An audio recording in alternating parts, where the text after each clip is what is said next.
Black Star Network is here. Hold no punches. I'm real revolutionary right now. Support this man, Black Media. He makes sure that our stories are told. Thank you for being the voice of Black America, Roland. Stay black. I love y'all. All momentum we have now, we have to keep this going. The video looks phenomenal. See, there's a difference between Black Star Network and Black-owned media and something like CNN. You can't be Black-owned media and be scared. It's time to be smart. Bring your eyeballs home. You dig?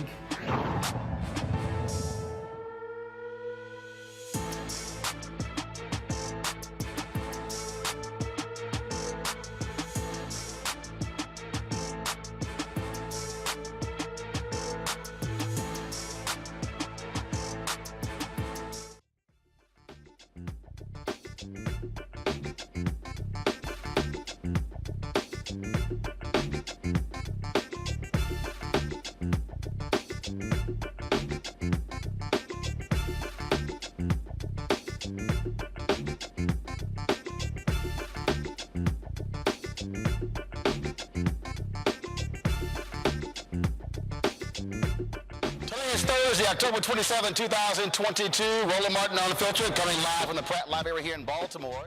I'll be chatting with Jemele Hill about her new memoir, Uphill, coming up on today's Black Star Network. We'll talk about the empower of young voters. Young voters could very well determine this election. The question is, will they turn out? That's the issue we'll be discussing also on today's show.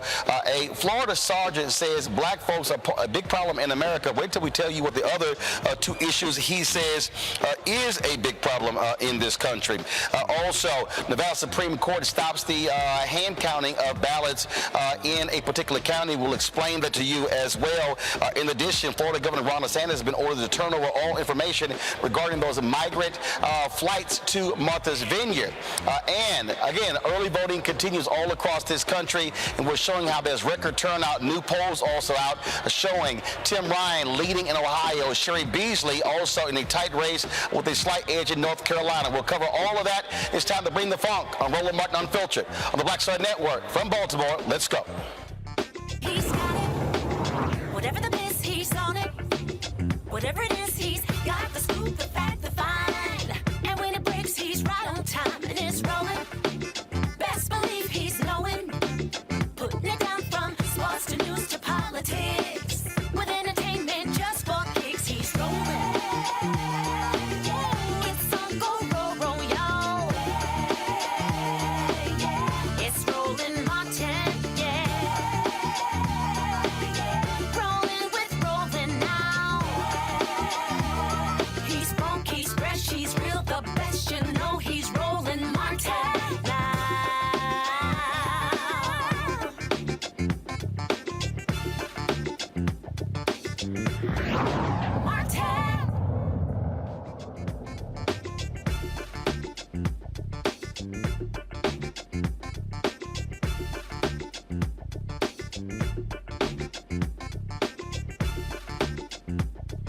The Pratt Library, where I'll be doing a Q&A with Jemele Hill for her new memoir, Uphill. We'll be chatting in about an hour, so we'll do our first show here, first hour, like we normally do. A new study out, folks, from Harvard University's Institute of Politics talks about young voters in this 2022 midterm election.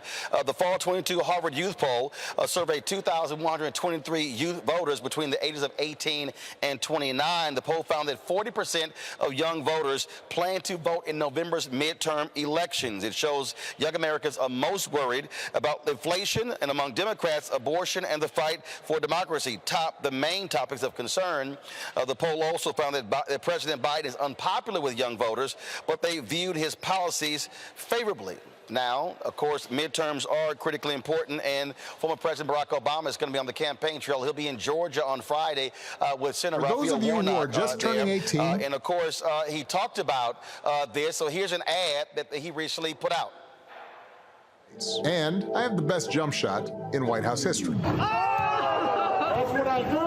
I've heard a lot recently about how voting doesn't solve everything, and I can see why you might think that. It won't make Outer Banks or Euphoria Season 3 or Rihanna's new album drop any faster. It won't make sending gifts any less cool. Wait, gifts aren't cool anymore? Anyway, it won't even help you understand the most complicated questions in the universe, like, why do I know so much about Pete Davidson's dating life? But here's what voting does do. It allows you to make your voice heard on the big issues, and it reinforces the incredible work you've done between elections, holding your leaders accountable. 2 years ago, more young people voted than in any other election since the 1970s. And because you did, the direction of the country changed. Look what's happened since. Hundreds of millions of Americans received life-saving vaccines. We made the biggest investment in history to fight climate change. We've forgiven billions of dollars in student loan debt. And we finally released that huge report about aliens. Oh, sorry, I mean unidentified aerial phenomena. I think these are some pretty good reasons to vote, but I don't need to tell you that there's a lot more that needs to be done. Here are 5 issues that depend on your vote. Number 1, a woman's right to choose. In 5 states, abortion protections are literally on the ballot. Number 2, gun safety. We have a chance to put in place common sense gun safety laws, but we need your help to do it. Number 3, schools. Local and state officials help determine the history our students learn and the books they're allowed to read. So do your research. We know you have the skills. Who knew there were so many secrets on the new Taylor Swift album? I think I'm onto something. Number 4, immigration. A lot of politicians don't actually know how to build a better immigration system, so instead they use refugees as props and play on fears. Look for candidates who are actually trying to solve the problem. Number 5, climate. We need elected officials who think climate change is real and are willing to fight for our future. And of course, we need to do everything we can to protect our country from the folks who are willing to undermine our democracy in order to win an election and who want to deny you the right to vote. I know a lot of you care about these issues more than this kid loves corn. Cone. So prove it. Make sure you're registered to vote at vote.org/Obama and then go vote. Our future depends on it. The clothing company Patagonia, they also have put out an ad directed towards young voters. Here's their ad. You know why they try so hard to stop your vote? You scare them because 2 years ago they learned you have power. They learned that you can win races, pass laws, flip whole states.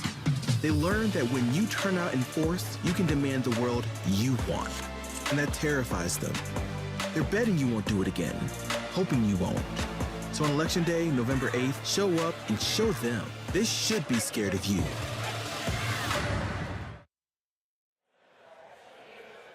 Joining us now is Evan Wayne Malbrough. He is an Andrew Goodman Foundation board member and ACLU Georgia fellow. He joins us now from Atlanta. Evan, how you doing? I'm doing well, Roland. How about yourself?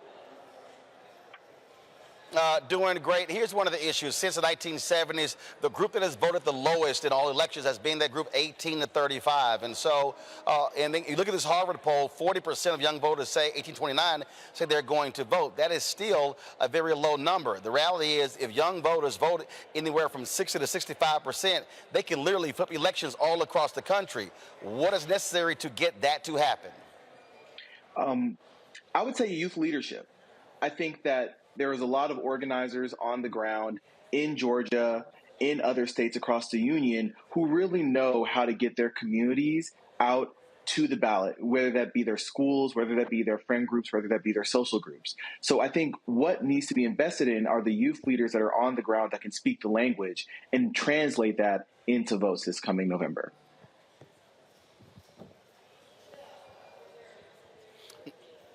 Now, Evan, you said young leadership, but is it also a question of who is actually in control of the resources?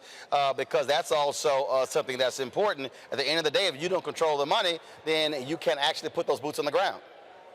And absolutely. And that is 100%. And that's why we need those partnerships, right? We need partnerships with the more established entities in our political systems and in understanding that in efforts that target young people and the youth vote, we will give them a voice. That doesn't only help in the upcoming elections, but that also helps in future elections, as part of building coalitions is building initiatives and building leaders that are going to transcend just one election season. Well, how do you get somebody to understand that the issues matter? I remember during the George Floyd protest, there were a number of people who said, you know what, voting doesn't make any sense to me. It serves no impact whatsoever, but I'm going out and protest. Frankly, protesting and not voting really is like an absolute waste of time, like you're going for a walk in the park. And so how do you get those voters 18 and 35 to understand that those two things go together?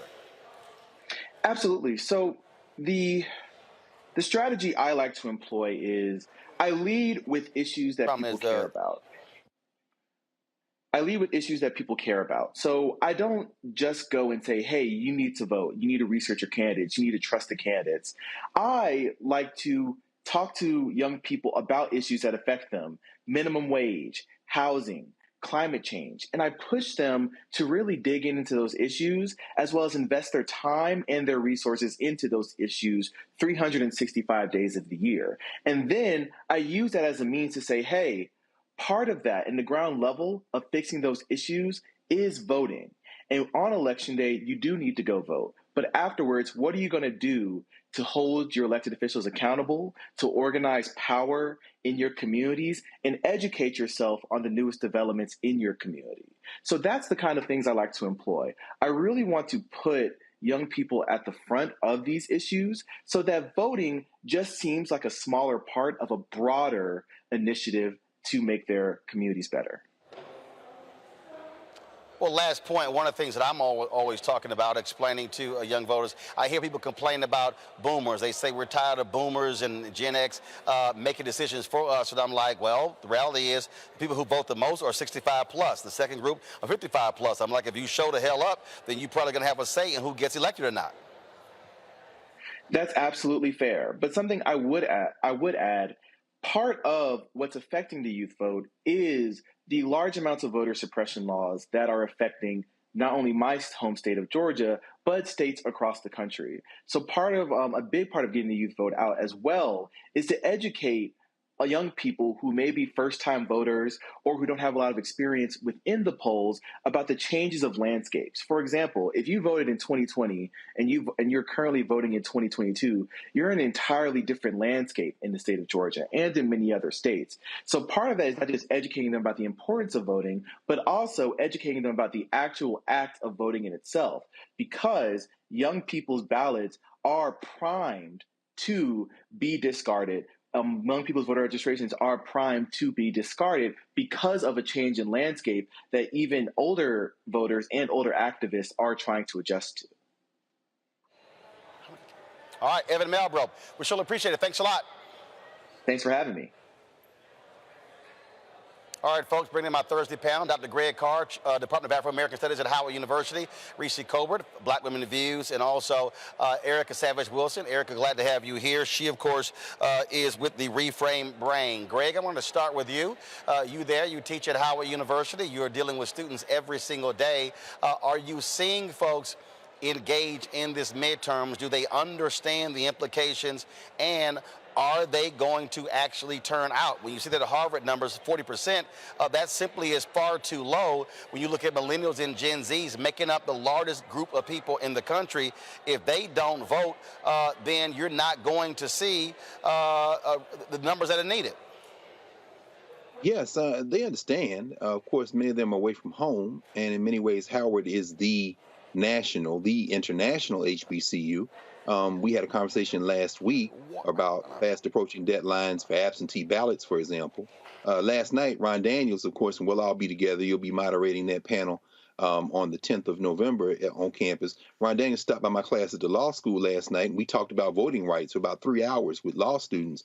And a lot of concern about the impact of the North Carolina case, the so-called independent state legislature case. And Ron walked through finally something very important last night with my students.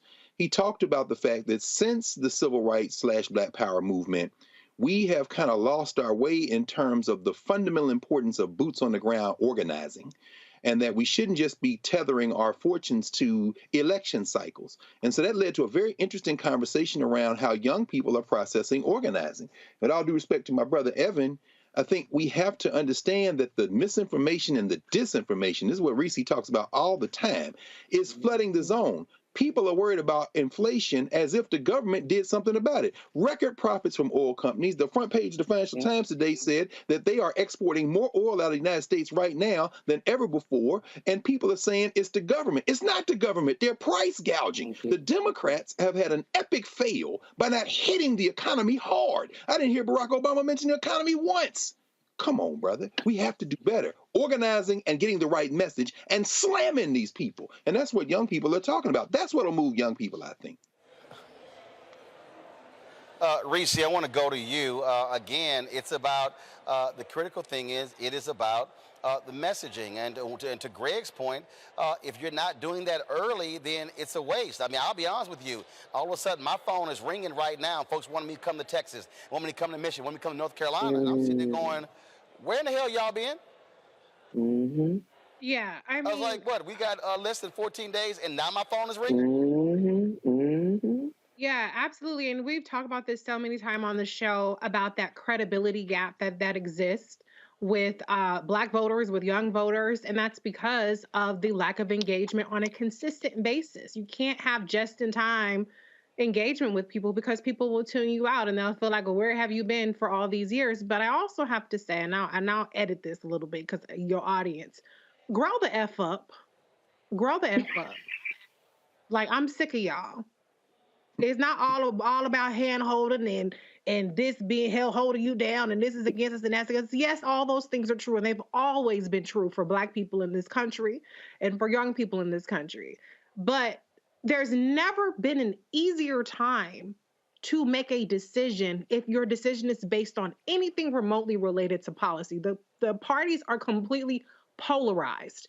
Their policies are polar opposite in terms of what they are trying to do with this country. If the top priorities are abortion, one party completely wants to wipe away those rights, the other one wants to protect it. It's completely, it's black and white. There's no gray area now in terms of that. So it's time to grow the F up. It's time to do your part. It's time to realize you're not picking a prom date.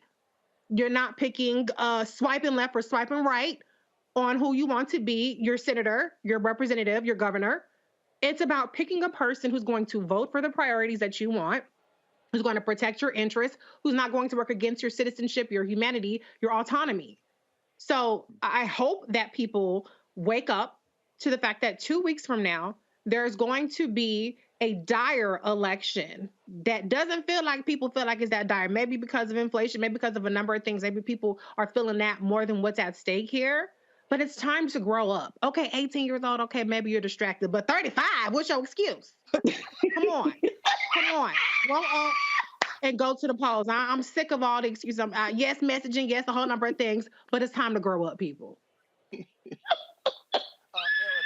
But again, Erica, numbers do not lie. If you look at, again, as you go down, the reality is numbers get smaller and smaller. I read the other day in North Carolina, on the first day of early voting. We can't hear you, Roland. 55% of all ballots cast. Okay, now they got me. They can't hear me. Can y'all hear me now? Yeah, we can hear you now. Okay, I got it. All right, so in North Carolina, first day of early voting, about 50,000 votes were cast. 65 or older, about 55% of the ballots cast. As you go down, 18 to 40 only represented about 12% all the ballots cast. And I keep saying that is a problem. And so I don't quite understand, Erica, in terms of, look, you have to get those folks out, which also means you must have a targeted message, a tailored message to do so. And I think what ends up happening is, to Greg's point, if you're waiting on a party to do it, that's not going to do it. You're going to have third-party groups whose job is to actually reach those folks, going after those voters, and not depending upon a party, because frankly, just real clear, those are white Democratic strategists who only want to go after college-educated folk who are middle income. They're not trying to really cultivate young voters and Black voters. True. Yeah, Roland, and along with what everyone else has said on the panel, a couple of things. One thing that I will say is I think that, the day of the chicken dinners and folks coming to people's church and telling them essentially who to vote for are gone. We do have within our community trusted voices. We have organizers. We have people who folks go and talk to when they don't understand their local politics. I think one of the issues has been actually putting the money in that pocket of those folks that actually do that work year round. So those voices are there.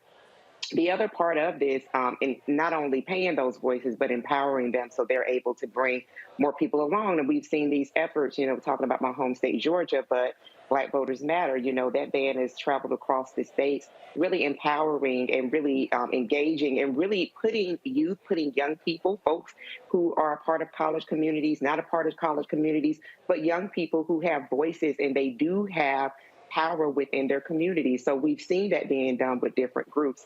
The other part I will say is along the point with what Reese is saying with, nobody needs to continue to hold folks' hand around the voting piece is, all of us have traveled internationally. And every time I travel out of country, I'm always super fascinated about how engaged those folks are, not only with their politics, both local and however that country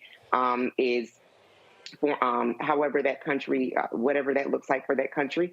But I'm also fascinated that they know so much more about American politics than many Americans do, which goes back to Americans, the low percentage of Americans that have passports. I'm bringing that forward to say, in some states, there are elections that happen a couple of times a year, some more frequently, some less frequently. But this is this is a way in which how we continue to make sure that we are fighting for our democracy and that we are seeing things that we want to see in our community. sometimes we don't get the grand big changes, but that happens when a collective body is moving towards something. And so that, again, is a lot of times what you see in some countries where they know the politics of the country, and ours as well, and then those that don't. So I'll say this to say there's something about us not being as engaged in politics. I think that's kind of giving this apathy that we continue to hear about every midterm, every general election.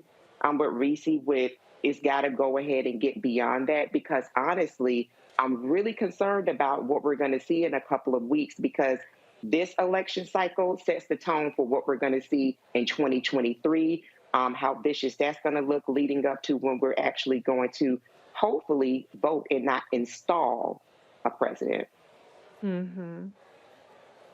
Well, look, I'll make it clear to folks that you can be concerned about an election, but you can't be just complaining after the fact. And again, if you never showed up and then you want to complain after November, my deal is shut the hell up. Simple as that. Got to go to a break. We come back. We'll talk about what's happening in Nevada with the counting of mail-in ballots in a particular county there. We'll also show you a racist sergeant in Jacksonville, Florida. Absolutely crazy comments he made regarding African Americans. And Governor Ron DeSantis, he is ordered to turn over all documents related to those migrant flights to Martha's Vineyard. He's been breaking the law by not doing so. Shocker. You're watching Roland Martin Unfiltered on the Black Star Network. Be sure to download the app on Apple phone, Android phone, Apple TV, Android TV, Roku, Amazon Fire TV, Xbox One, Samsung Smart TV. Also, you can support us by joining our Bring the Funk fan club. Check-in money orders. Go to P.O. Box 57196, Washington, D.C., 20037-0196. Cash App is $RM Unfiltered. PayPal is R Martin Unfiltered. Venmo is RM Unfiltered.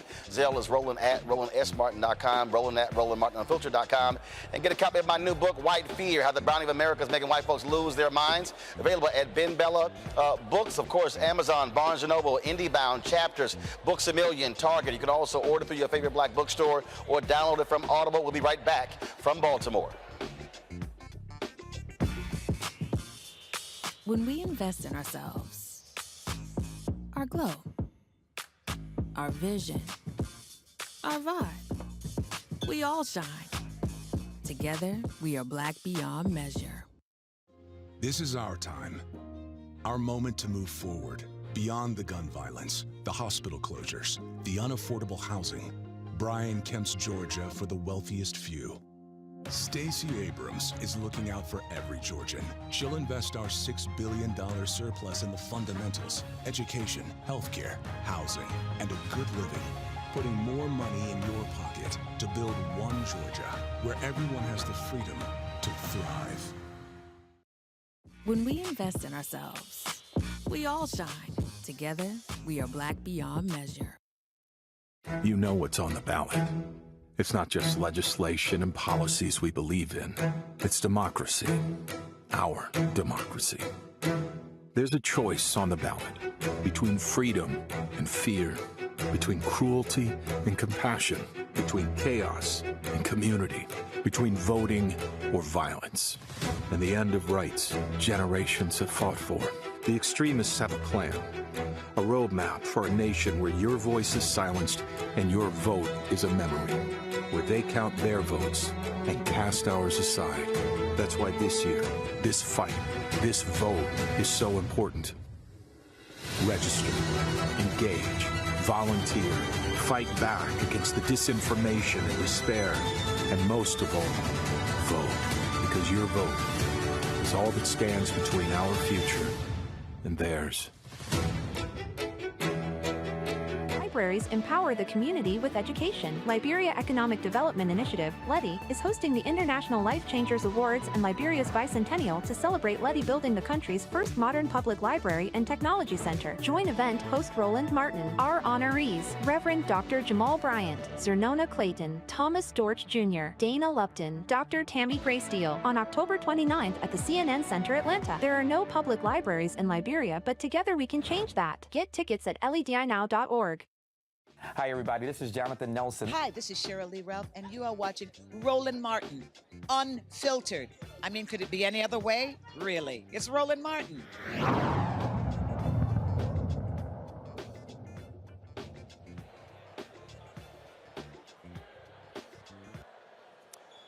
All right, folks, welcome back to Pratt Library here in Baltimore, where in about 20 minutes I'll be leading the Q&A with Jemele Hill regarding her new memoir, Uphill. We continue our show, Roland Martin Unfiltered. Nevada State Supreme Court, they've ordered Nye County to stop the unprecedented hand count of mail-in ballots today. The American Civil Liberties Union of Nevada filed an emergency 20-page court request to stop vote counting. The court filing accused Nye County of violating Supreme Court rules that prevent the public release of early voting results. Onlookers witnessed the vote tallies call out mismatched voting tallies, and it took nearly 3 hours to count only 50 ballots. Nye is the most well-known county to switch the vote counting process in response to election fraud conspiracy theories. The change could significantly impact the election outcome, as Nevada is one of the key U.S. Senate races. This right here, Reese, is the concern we've been talking about, where you've had these election deniers who have been taking over county positions and they're running for state office. These folks want to impact the election. How in the hell does it take 3 hours to count 50 ballots? This is the kind of freak show that we've been talking about that we should be trying to avoid come November. And if these people are elected, if these MAGA folks are elected to various offices, it's going to get worse in 2024.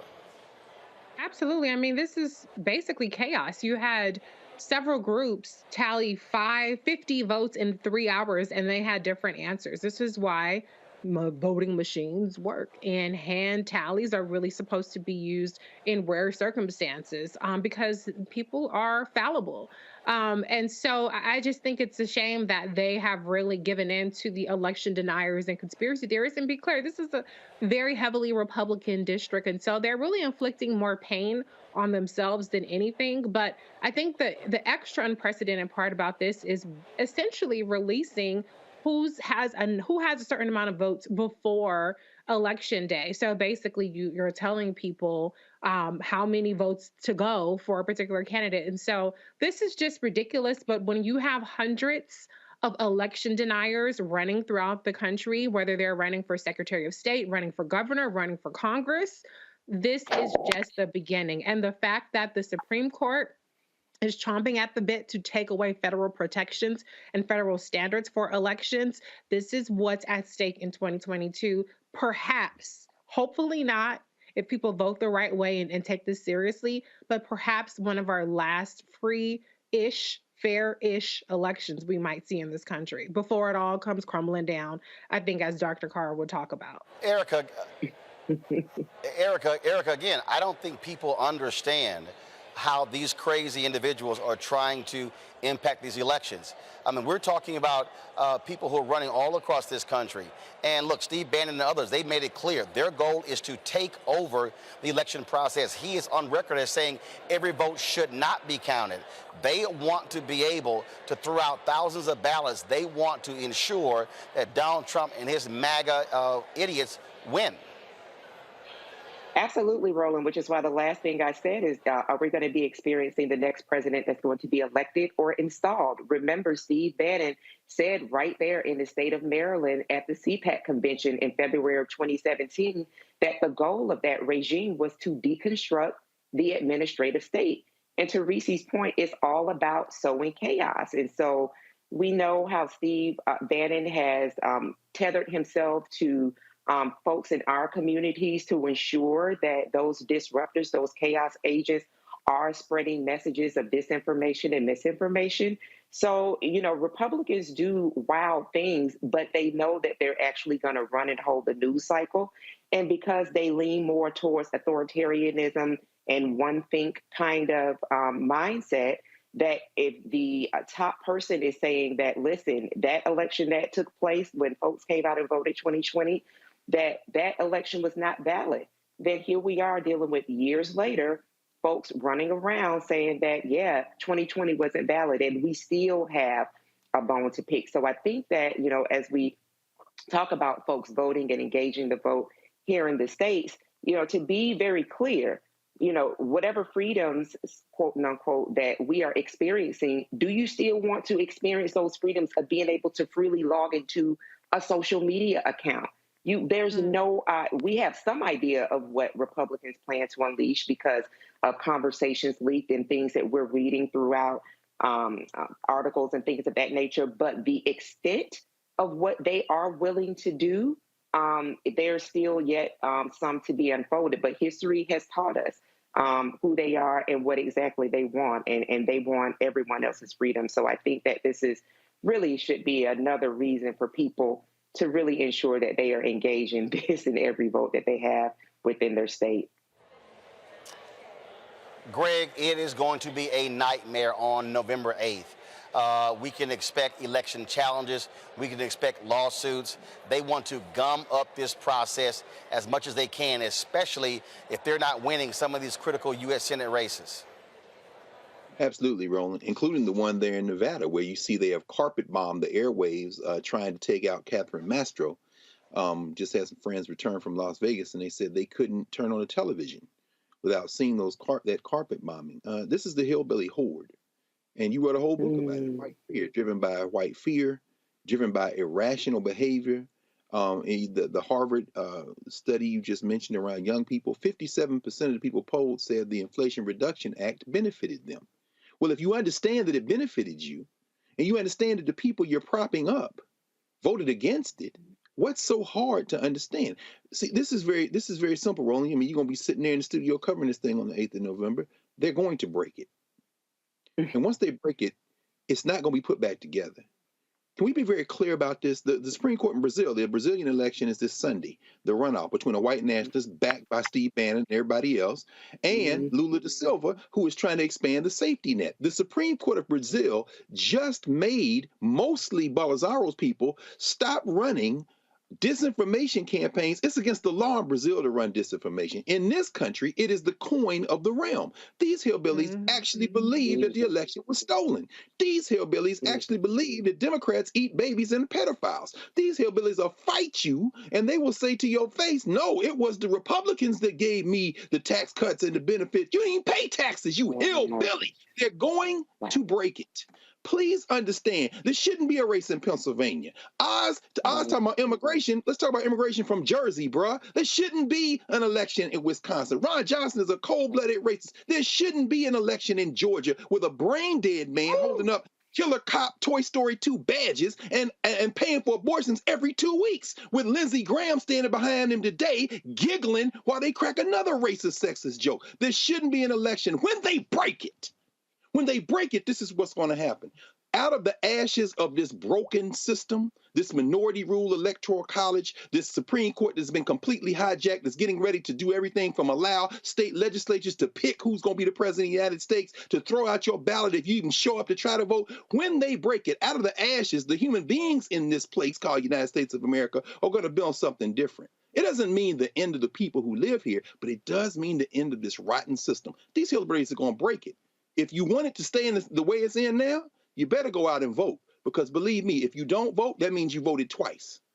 That means you voted with them hillbillies voted. That means they didn't have to. Your vote didn't neutralize them, and that meant that the people you should have been voting for didn't get your vote. So if you don't vote, listen very carefully. If you don't vote, you voted twice. You voted twice. Amen. Get it or thick skulls, or get the strap. Y'all think I'm playing? When they break it, they got strapped. You sitting up here talking on wax studio gangsters rapping about it. Let's be very clear what their agenda is. They're going to take y'all black asses out.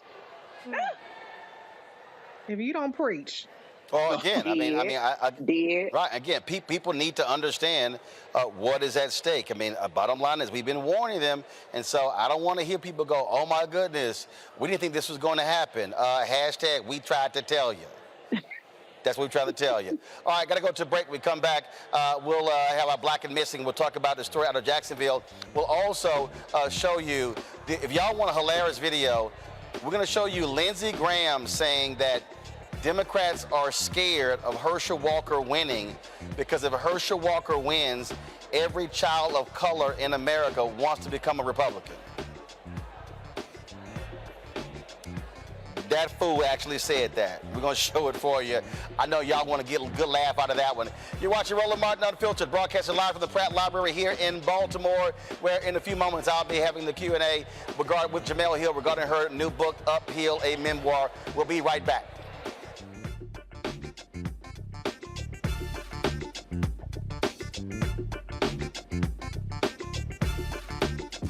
When we invest in ourselves, we're investing in what's next for all of us. Growing. creating, making moves that move us all forward. Together, we are Black beyond measure. This is our time, our moment to move forward, beyond the gun violence, the hospital closures, the unaffordable housing. Brian Kemp's Georgia for the wealthiest few. Stacey Abrams is looking out for every Georgian. She'll invest our $6 billion surplus in the fundamentals, education, healthcare, housing, and a good living, putting more money in your pocket to build one Georgia where everyone has the freedom to thrive. When we invest in ourselves, our glow, our vision, our vibe, we all shine. Together, we are Black beyond measure. It's about us. Everybody all together. We are in sunny South Dallas. The election is coming up. It's super important that folks know who they are voting for, but more importantly, what they are voting for. Y'all, we got the free shirts and free lunch right over here. Freedom is our birthright. No matter what we're up against, we're sending a message in Dallas and Texas and in the country. We won't back down. That's what this bus tour is all about. The housing cost is one of the most capitalized areas that we have found. People who are marginalized, that are brown and black, we are suffering the most, and I think that we have the biggest vote and the biggest impact in this election. I'm voting for affordable housing, for sure. We should not be paying the cost of a utility failure because our elected officials are too proud to say, we need help. I know that we can bring out our people to vote. It's a part of our birthright. Right. It's a part of our heritage, and surely it's a part of our present and part of our future. That's right. That's what's up. And we won't black down. Forward that message to 5 friends, because in that message, it's got links to how to get registered, how to check your registration status. Like I said, 2:30 we'll start rendezvousing right here on this street. I am voting to let our voice be heard in the rural communities that, hey, we are people too. There are things that we need. Free shirts, free food, and lots of power. We are in Longview, Texas, where Black Voters Matter, 365. Whatever type of oppression a white supremacist throws our way, we will not black down. We are in relentless pursuit of liberation of our people. Freedom is liberation for black bodies and black communities to make economic change through political power. Freedom is choice. We won't black down. We won't black down. We won't black down, y'all. We won't black down. We won't black down. We won't black down. On the next Get Wealthy with me, Deborah Owens, America's Wealth Coach, Black women are starting businesses at the fastest rate than any other segment. However, finding the funding to build them is challenging. On our next Get Wealthy, we're going to talk with author Catherine Finney, who wrote the book, Build the Damn Thing. And she's going to be sharing exactly what we need to do to achieve success in spite of the odds. As an entrepreneur of color, it's first, building your personal advisory board. I think that's one of the things that's helped me the most. The personal advisory board are the people who are in the business of you personally, and want to see you succeed. That's right here on Get Wealthy, only on Black Star Network. Hi, I'm Israel Houghton. Apparently the other message I did was not fun enough. So this is fun. You are watching Roland Martin, my man, Unfiltered.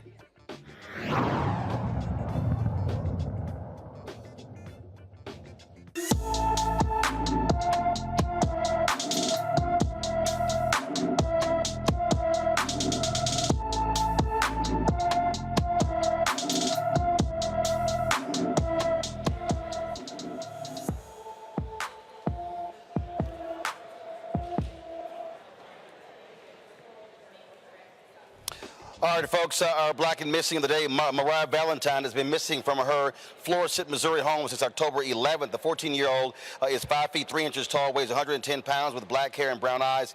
Anyone with information about Mariah Valentine should call the St. Louis, Missouri Police Department at 314-231-1212, 314-231-1212. Florida Governor Ron DeSantis is facing new legal woes over his handling of flying migrants to Martha's Vineyard. On Tuesday, a Florida state judge ordered DeSantis to release all records related to the flights of undocumented migrants on chartered flights from Texas to Florida to Martha's Vineyard. The Florida Center for Government Accountability filed multiple records requests in September following the flights, but DeSantis' attorneys pushed back because they've already released some of the documents, but say they weren't given reasonable time to produce the remainder of the documents requested because of the Hurricane Ian. Well, the judge said not good enough. Release those documents. Let's stay in Florida, where black pastors in Jacksonville called out a white sheriff for racially insensitive social media posts allegedly made by one of his sergeants. A group of pastors want disciplinary action against Jacksonville Gang Task Force Sergeant Douglas Howe for racist discriminatory social media posts. In 2013, a Twitter account tied to Howe posted America's three biggest problems: marijuana abuse, and black people. The Jacksonville Sheriff's Office launched an internal investigation on Monday. The department is looking into accusations that Howe was tweeting racially insensitive comments. His social media account has made derogatory posts about Mexican people, LGBTQ community, and anti-racism groups. Democratic Jacksonville Sheriff candidate Lakeisha Burton responded to this news. She said that she was appalled by this, and she, again, if confirmed to be Howe's tweets, he faces suspension or even termination. And so you see the statement there from her. And so this is crazy, Erica, but this is what we also know. We know that there are racists that are on police departments all across the country. Yeah, absolutely. And that's why, wanting to have databases for employees essentially that commit acts like this was definitely something that's necessary. You talked about this particular law enforcement person is connected with the gang unit. So you think about how much he's abused his power, perhaps within that unit, the level of aggression that he's using. What we see out in public is just a reflection of who he is privately, personally, and within that blue wall. So I think that, shows like Roland Martin Unfiltered that definitely hold a standard to calling these types of actions out, making sure that these folks who are supposed to be working for the people who are paid by taxpayers, that there's a face and a name with that. But then this is why you see this is the importance of community too, is folks like, pastors, people who are frankly senior and elders in the community that are still holding folks like this police officer definitely accountable as much as possible. So I think that this is another reason why, too, that it's important for people to know what's happening in their community and folks that are on the ballot. This particular sheriff, Lakeisha Burton, she's a candidate for sheriff. And so I hope that the folks in Jacksonville, honestly, when they make a decision about what type of person that they want to not eradicate law enforcement, but at least hold officers when they're found having committed some type of act of aggression accountable. These are the types of things that people should be looking for with regards to records. 30 seconds each. Reese, then Greg. Yeah, I mean, the fact that he said that black people are the top 3 problems, other 2 being marijuana, it ain't enough of us to be the biggest problem. The biggest problem in this country is white men like this racist cop, point blank and a period. So he need to take a look in the mirror if he wants to see what the biggest problem is and stop looking at us. Greg? Absolutely. Well, Maryland's getting ready to decriminalize marijuana anyway, and I've never been one to deal with marijuana a lot, but I'm just thinking about this.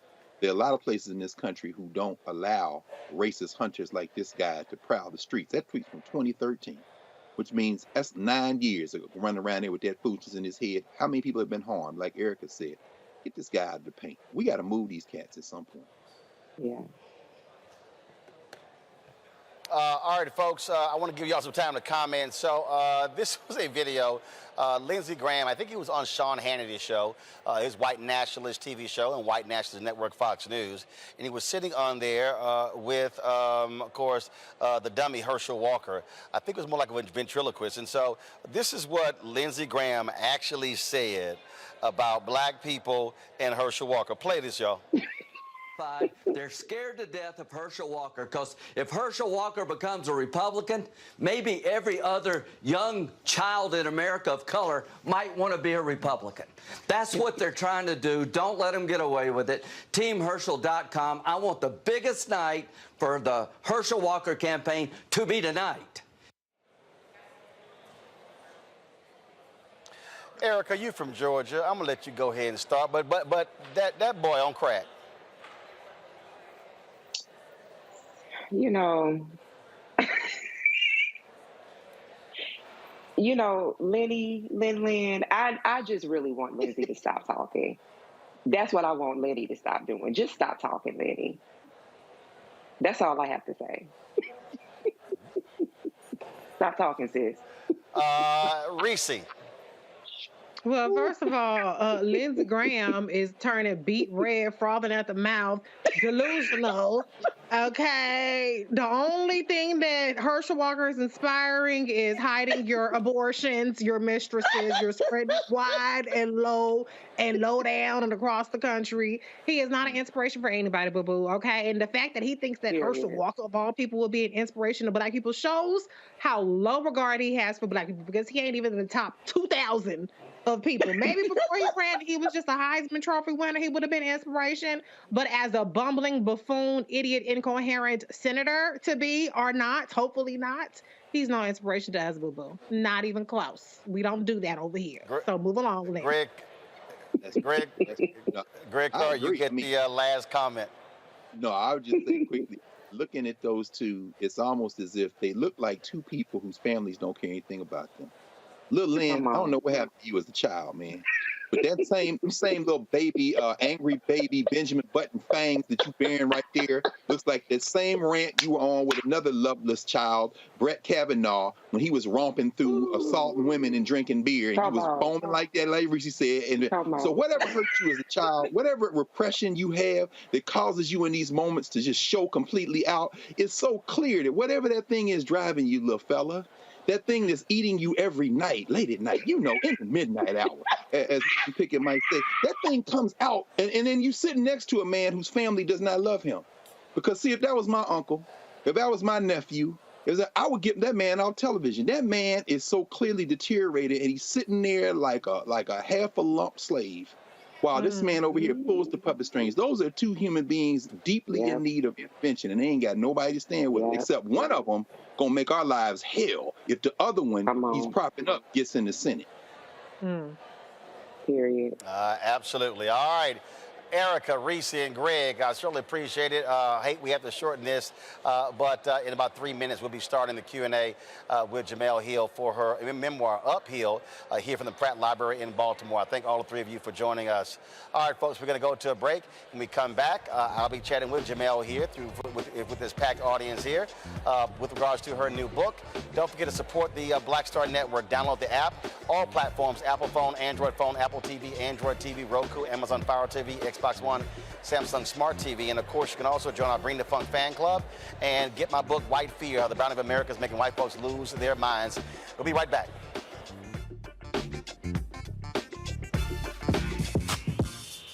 When we invest in ourselves, our glow, our vision, our vibe, we all shine. Together, we are black beyond measure. This is our time, our moment to move forward, beyond the gun violence, the hospital closures, the unaffordable housing. Brian Kemp's Georgia for the wealthiest few. Stacey Abrams is looking out for every Georgian. She'll invest our $6 billion surplus in the fundamentals, education, healthcare, housing, and a good living, putting more money in your pocket to build one Georgia where everyone has the freedom to thrive. When we invest in ourselves, we're investing in what's next for all of us. Growing, creating, making moves that move us all forward. Together, we are Black beyond measure. I am on screen, and I am representing what a Black man is to the entire world that's gonna see this. And this might be the only Black man, a representation of a Black man that they see. Right. So I am responsible, right, for how they see Black men. And it's my responsibility to, if I am not playing an upstanding, honorable, someone with a strong principle or moral core, to make sure that this character is so specific, right, that it is him, not Black men. And I wish that more actors would realize how important their position is as an actor of color, playing people of color on screen. Because there are people that see us all over the world in these different images that we portray. And not everyone knows Black people to know, yes, that's not all.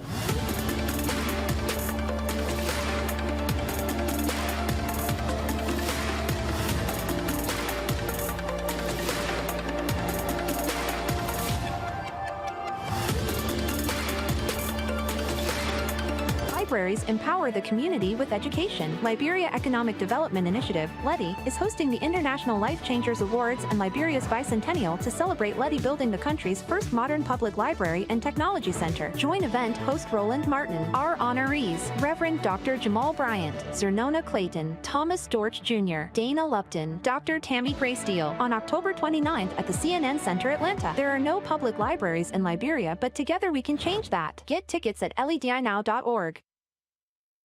On a next, A Balanced Life with me, Dr. Jackie. Being of service to others is one of the greatest callings in life. But being there for someone else in their time of crisis is a whole new level, and you have to bring courage, commitment, and strength. On our next show, we meet two real-life angels who were thrust in the midst of caregiving and without warning. And he was looking strange and couldn't cut his meat. And it was very odd. And I said, well, what's wrong? And he says, I think I've had a stroke. And so, of course, it scared me. And we literally got in the car and he walked into the hospital on a Thursday. And by Saturday of that same week, he lost all control of his left side. The blessings, the challenges, and the way they maintain their balance, all next on A Balanced Life on Black Star Network. Pull up a chair, take your seat. The Black Tape with me, Dr. Greg Carr, here on the Black Star Network. Every week, we'll take a deeper dive into the world we're living in. Join the conversation only on the Black Star Network. We're all impacted by the culture, whether we know it or not. From politics to music and entertainment, it's a huge part of our lives, and we're going to talk about it every day right here on The Culture with me, Faraji Muhammad, only on the Black Star Network. You know why they try so hard to stop your vote? You scare them because 2 years ago they learned you have power. They learned that you can win races, pass laws, flip whole states. They learned that when you turn out in force, you can demand the world you want. And that terrifies them. They're betting you won't do it again, hoping you won't. So on Election Day, November 8th, show up and show them they should be scared of you. You know what's on the ballot. It's not just legislation and policies we believe in. It's democracy. Our democracy. There's a choice on the ballot between freedom and fear, between cruelty and compassion, between chaos and community, between voting or violence, and the end of rights generations have fought for. The extremists have a plan, a roadmap for a nation where your voice is silenced and your vote is a memory, where they count their votes and cast ours aside. That's why this year, this fight, this vote is so important. Register, engage, volunteer, fight back against the disinformation and despair, and most of all, vote, because your vote is all that stands between our future and theirs. Thanks to Eddie and Sylvia Brown.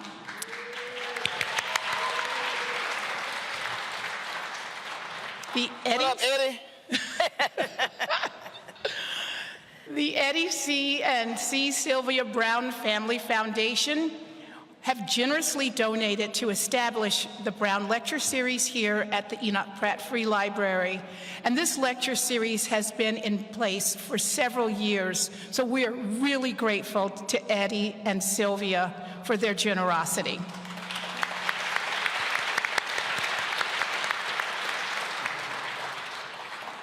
Events like this would not be possible without our donors. So I want to say an extra note of thanks to all the donors, especially those who are here tonight, because by having donors like yourselves, it's possible to offer these events free of charge to the public, because we want everybody to be able to benefit from all of the programs and special events of the Pratt Library.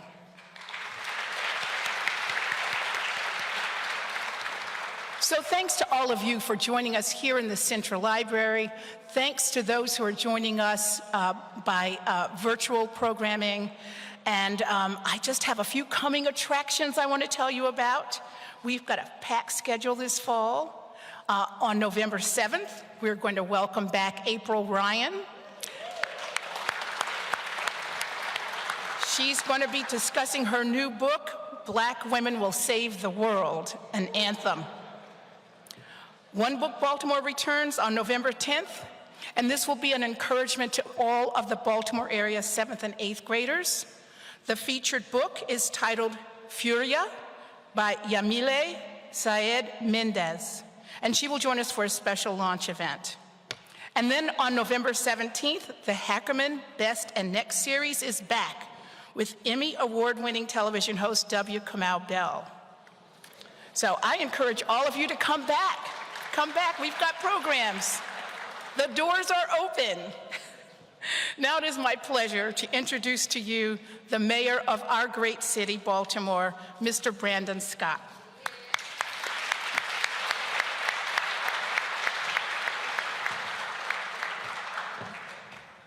Good evening, everybody. Okay, we gotta let Jemele know where we at. We're in Baltimore. Good evening, everybody. That's more like it. Thank you, Dr. Brown, and it is my honor to join us all here in welcoming the incomparable Jemele Hill to the greatest city in America, the city of Baltimore, man. My personal, let's give her a big round of applause.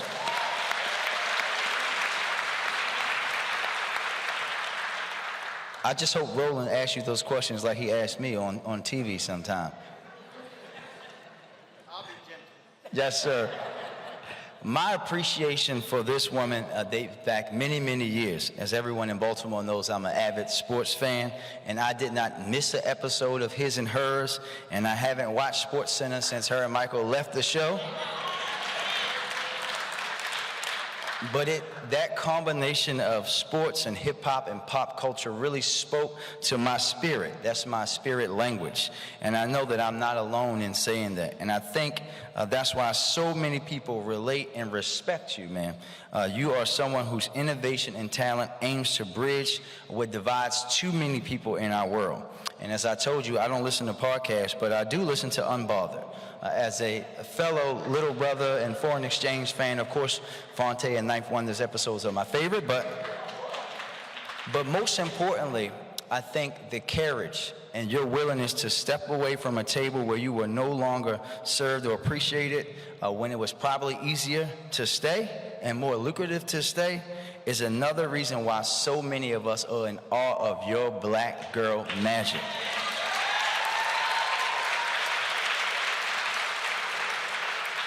Lastly, I want to thank you for coming to the Pratt Library, a true jewel of Baltimore City. Thankful to all of our Pratt donors who helped to not only put on events like this, but for what our branches do in neighborhoods for young people and families each and every day, especially through the pandemic, where the Pratt was a partner in helping our young people learn. We know this week we found out that so many young people across our state fell back, but in many cases, Baltimore bucked the trend, and that we know is due in part to the great partnership here at the Pratt Library, and we know there will be more renovations, and dare I say, the new Pratt Library in my neighborhood in Park Heights to come. So thank you all for being here. Thank you to Mr. and Mrs. Brown for always being fabulous stewards and supporters and the biggest cheerleaders of our great city of Baltimore, and we look forward to a great conversation. Thank you.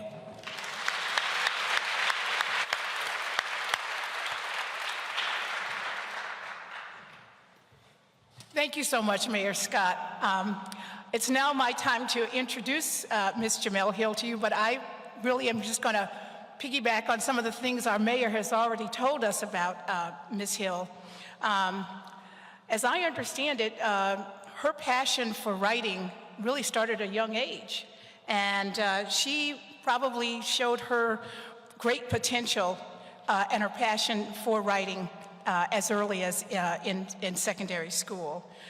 Currently, Ms. Jemele Hill is a contributing writer to The Atlantic magazine, and she is, as Mr. Scott tells us, she is the host of a podcast called Jemele Hill is Unbothered. Yes, she's received multiple awards. She was selected as Journalist of the Year by the National Association of Black Journalists.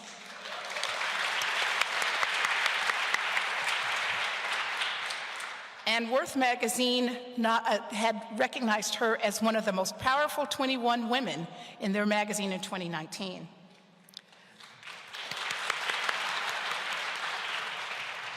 Her memoir, recently released, has already been getting a lot of attention and positive acclaim as an empowering and unabashedly bold book. Tonight, she's in conversation with Roland Martin, our host and managing editor of Roland Martin Unfiltered. So I'm going to turn the stage over to Roland Martin and to Ms. Jemele Hill, and again, thank you both for joining us tonight. All right, glad to be here. Mic's on? We're on? I'm black, I need some bass. It's way too much treble. Brother needs some bass. All right, glad to, y'all can hear me in the back? See, now y'all can, now they can hear me. And I still need some more bass. That's way too much trouble. That's too much trouble for a brother. You got to hear us coming. All right, glad to be here. Glad that Jemele Hill wore a dress. Y'all, give it up. I just knew it was going to be tennis shoes, jeans, and a T-shirt. How many T-shirts you own? First of all, this is why you don't ask your friends to do events like this, because then why you want to start roasting like I'm not going to? I didn't start roasting. I just asked. Because I knew you was going to come in here like the Princess Buddha and like. Don't you have a line of T-shirts? I do. I have a line of T-shirts. Eddie, I'm trying to help her get paid, and she mad I'm talking about T-shirts. It ain't no about money. It's true. JemelleStore.com. I have T-shirts. Support Black journalists. Like, obviously, the mission of Roland and I, so yes. But no, I knew I had to, dress up a little bit. I'm just trying to sell some stuff. I got you, yes. Like, I believe in making money. Roland, if there's one thing about you, is like you got at least 5 hustles going at all times. Oh. that's why you are my boy. That's right. Look, I done pissed off a lot of white people. I need to move to the next job. I ain't got, you know that. I know, like. You experienced that. Listen, one of the reasons why I was very excited that you agreed to this conversation, you're like the busiest man in show business, number one, because you're doing an incredible job with Roland Martin Unfiltered. I'm part of the Bring the Funk crew. I donated, I'm in. Y'all need to donate to this man. And before we get into the conversation that we'll have about this book, do understand that having a black press is essential to a democracy. It's essential to the state of the press. So please, I hear us as black people, we talk about this all the time. Nobody's covering our stories. Nobody is hearing from us. Nobody cares about our perspective. Roland is on this every single day, so please support him. So I want to start there because the thing for me, I've always understood freedom and flexibility. I've also always believed in, or not believing in, white validation. And there were a lot of people who thought you were absolutely out of your mind. They thought you should have just shut up, sucked it up, stayed at ESPN. People told you what's wrong with you. Yeah. How dare you leave that good paying job? But the reality is, no matter how much they were paying you, you were actually pigeonholed, and you learned through the experience what you could and could not do. How frustrating was that to make that money but to be in a box? Roland, you can relate to this story very well, but I can't relate to what you got paid. No, I mean, touche. Okay, I got you. But you can relate to when you're at a network that is the destination job for everybody else. So just to give you guys a little context, and it's something I definitely write about, is that ESPN was never on my vision board of jobs. My dream job was to actually work at Sports Illustrated because I was a writer by trade. That's what I do. And so Sports Illustrated was that job. It was the New York Times of sports. It was. And so that's where I wanted to work. And so when ESPN came across my path, I was like, oh, it's cool. They're big. They're spending money. They're investing in journalism. That is what led me there, because at the time, we're talking about 2006, and the story in newspapers, it almost feels crazy to say this now, knowing where newspapers are now, but that the end and the decline of newspapers was being strongly predicted in 2006. Ad revenue was shrinking. You can't have these two things happening at once. You have your ad revenue shrinking and your readers getting older, not younger. And so because of that, I said, you know, once I got an opportunity to interview at ESPN for a columnist job on ESPN.com, nothing to do with television, I said, this has got to be the move to make for my future to sustain my writing career. So it wasn't like I went there with some dreams of being along the pathway of Robin Roberts or Stuart Scott. That was not what I was thinking. And eventually, you know, moving up the ranks, fighting for real estate, going through the mechanisms of ESPN, once I got to what should have been the opportunity of a century, that's when you see all the asterisks. No question, I made generational money at ESPN for sure. But once we started having creative differences on our show, which preceded the whole Donald Trump controversy, I knew we were not. Sports Center show, because his and hers. Y'all had a lot more creative license. Look, Roland, you served as my co-host. Rock the Ascot on ESPN. Sure too. did. Had to let him know. He represented all the way, and that's why his and hers was so special. As my former co-host Michael Smith used to say, we selling tapes out the trunk. That was our mentality. Like, we Master P in this thing, like Ice Cream Man. That's what we doing, right? But then you get shifted to one of the flagship, and when flagship for a network, that means moneymaker. It does. I mean, it's the legacy show. It's the baby of the network. And a lot of people wonder, why would y'all move twice as much viewership, 3 times as much money, brand new studio that's worth $100 million, production staff that triples overnight, but then it comes at the expense of the say-so. All of a sudden, like, they didn't really know how foolish we were being on his and hers. It's like they knew, but they didn't know. It was as if they didn't watch it. They didn't, because you know what? They liked all the cool things that we did on his and hers, which were great. I mean, I drank a 40 on TV, a real 40, right? It's like we did a Coming to America skit. We did all kinds of foolish things. Like we literally just broke every television rule, and that's what made the show special. And that's why it was a cult hit among the audience. Yes, because we were doing that show for y'all. We were doing it for us. We were just being ourselves. We were like, listen, if don't nobody else mess with us, our people gonna mess with us. And y'all did strong. And so that's why we were able to bring in Roland Martin to co-host. Because if we tried to do that on SportsCenter, it'd be 2,000 emails about it, right? So we get to SportsCenter. Yeah, because I'm real scary. To them, you would have been frightening, okay? So we get into SportsCenter, and it's just a lot of cooks in the kitchen and nobody know how to make a meal. And it was a tough thing creatively to balance. And one thing that Mike and I decided early on is that if we go down, we going down our way, straight up. Like, they're never gonna be able to tell us who we are on television. Just not happening. And so when we started having that infighting and everything was happening, and then the Donald Trump thing blew up, you know, as much as this job changed my life and as big as the limelight was, I was like, I really hate doing this. Like, I'm tired of coming in every day and fighting to be myself. Like, I just can't get down like that.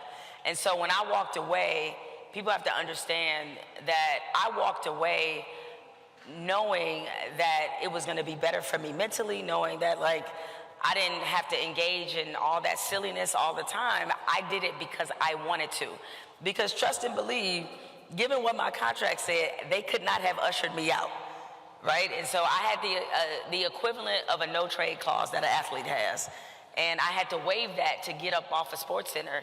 And it was mutually beneficial because by this time, the Breitbarts, the Fox News, they were all over me and ESPN. And so it was a breakup where no one wants to be the first person to say, we don't go together no more. I was happy to say, it's over.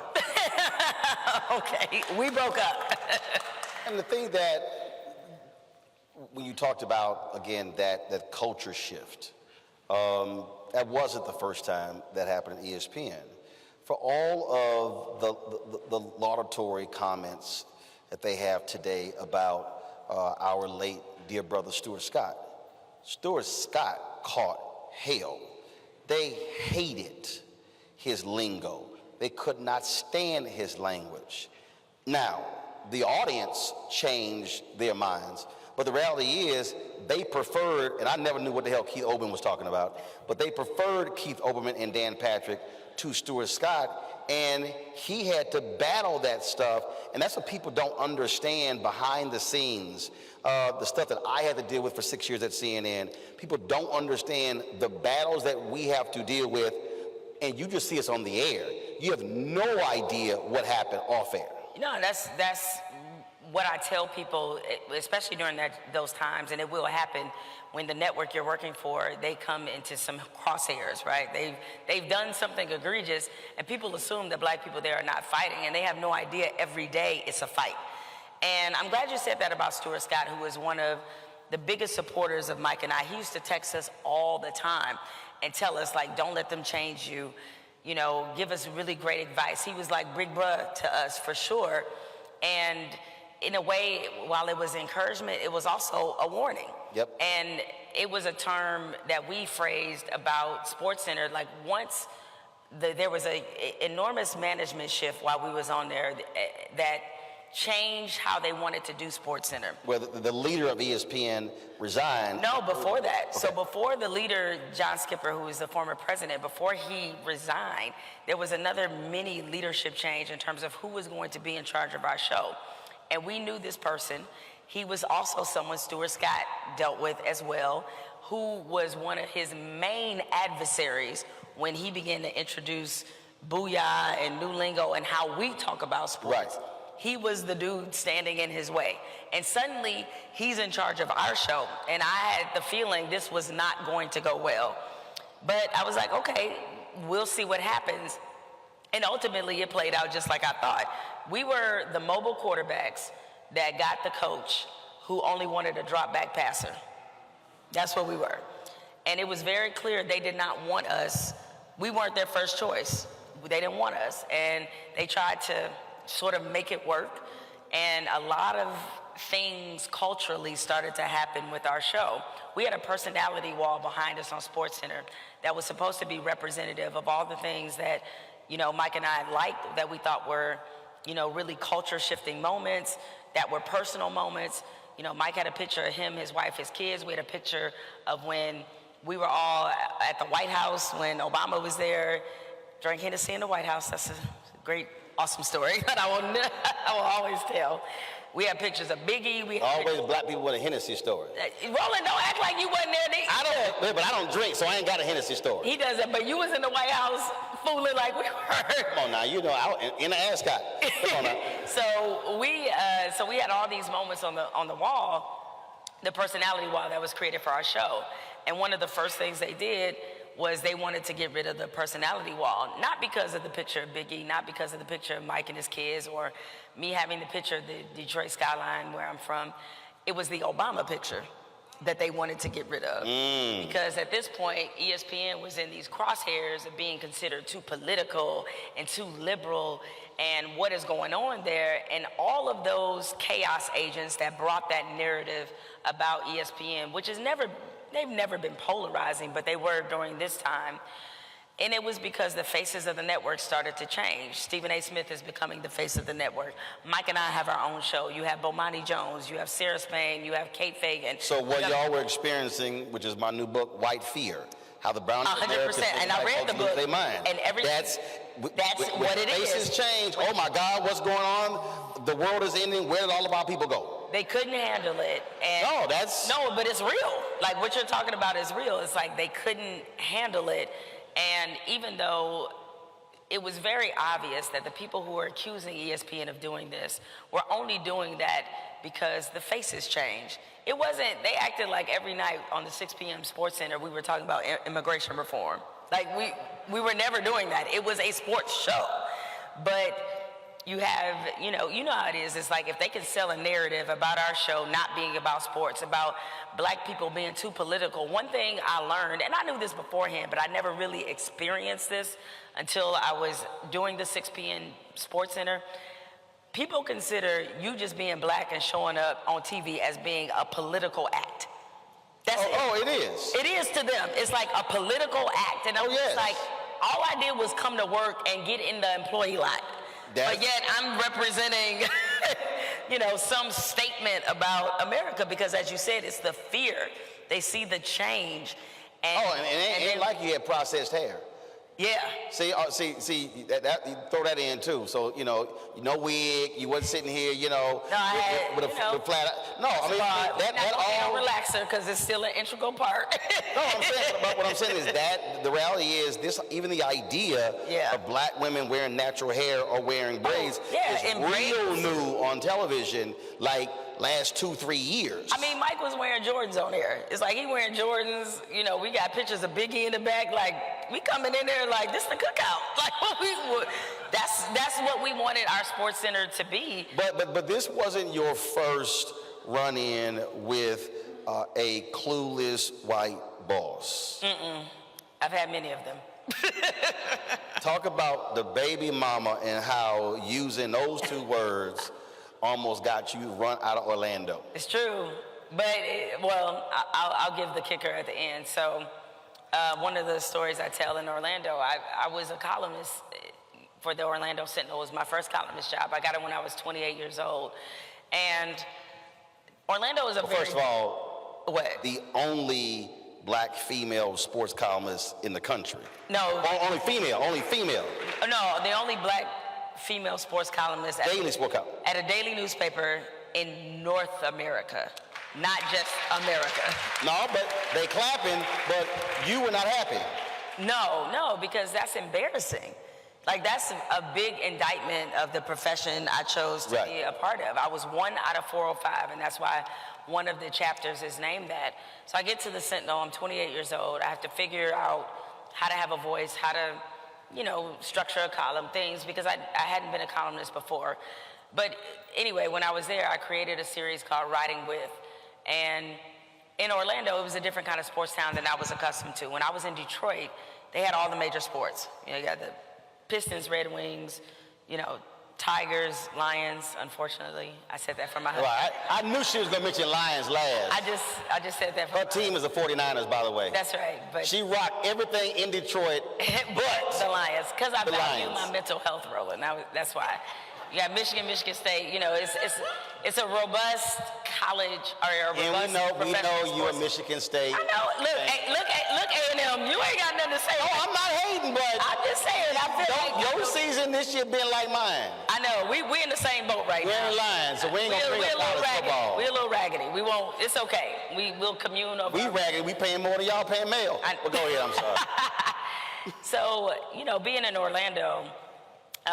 It was a one sport in terms of professionals town. They only had the Orlando Magic, that's it. So when the Magic were done and when college football season was over, because college football was very big there, because you have Florida State, Miami, all of that.